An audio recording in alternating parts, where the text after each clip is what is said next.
before you make the pick here, 2009, first year of your presidency, pick Carolina, they win. 2 other times in your presidency, you picked Kansas, they did not win because they won the year before when you were running for office in 08. So, what do you do here? Bill Self owes me. I'm putting Kansas in here. Coach, I'm just teasing, I'm not putting pressure on you.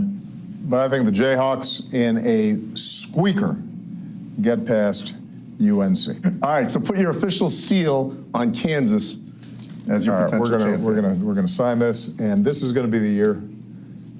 I started off making the right pick. I'm gonna end making the right pick. That was President Obama picking Kansas to win the 2016 NCAA title. There is not a lot of time left to fill out your bracket before the field of 64 begins their games on Thursday. So here to help us out is former North Carolina Tar Heel Brendan Haywood, who is now a college basketball analyst for CBS Sports Network. Brendan, thanks for being with me. Oh, thanks for having me. So let's just start off with the South, where the president took the #1 overall seed Kansas to win it all. What are your thoughts on that? I agree with President Obama on this one. I think Kansas is definitely going to come out of this bracket. They do have some possible pitfalls early on if they have to get matched up against Maryland or Cal. Both those teams are very, very good, have a lot of talent. Also, UConn's been playing very well. They won their tournament in dramatic fashion, and they could be a team that could get hot too and give Kansas a scare. But all in all, I think Kansas is the best team in this bracket. Any upsets here, maybe? I don't see any in the top half that really jump out at me. In the bottom, I think Villanova might go out a little bit early. They have a tradition of probably doing that a little bit, and they bowed out early in the Big East tournament. Well, not early, but they didn't win the Big East tournament like most thought they would. So I think Villanova could possibly be a team that loses early in this bracket. All right, we'll keep an eye on that. All right, let's move to the West region. Many thought Oregon was the least deserving #1 seed. Who do you think is going to make it out of this region? You know what? I like Oregon. I think they're better than what a lot of people are giving them credit for. A lot of people probably haven't seen them. Those West Coast teams, like a West Coast bias. A lot of people don't stay up late and watch those teams play. They have Chris Boucher, a very, very good shot blocker inside that also hits threes.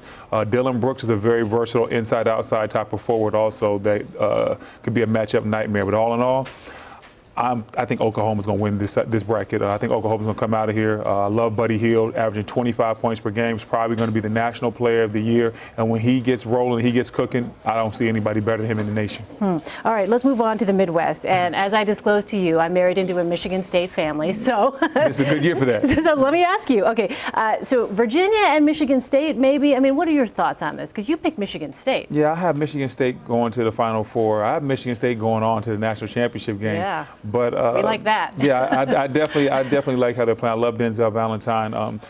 Virginia's a very tough team also. So if these two teams get matched up, it'll be a very, very, very good game. But Michigan averages around 80 points per game. Virginia struggles to score. So I think Michigan will be able to handle them like they have in the past. Michigan State has basically beat Virginia the last couple of years. All right, go Spartans. Any team in that region being overlooked, do you think?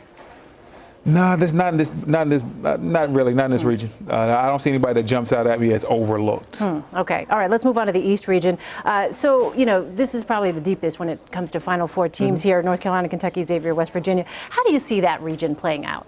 You know what? I'm a Carolina guy. I've been taking a lot of flack because I didn't pick my Carolina Tar Heels to go to the Final Four. I wanted to say that for the last question. Yeah. Okay, but go ahead. Tell me about how do you see that all working out? Well, you know what? Carolina's going to be tested early and often in this bracket. I actually think Carolina has the hardest bracket. They could possibly have to play Providence in the second round. They have 2 pros on their team, Ben Bentel, and Chris Dunn is probably the best point guard in the nation. He's going to be a top 5 pick this season. If they get past that, they're going to probably have to play a Kentucky team that has the best backcourt in the nation. Tyler Ulis and Jamal Murray are playing excellent basketball. Kentucky shared the SEC regular season title.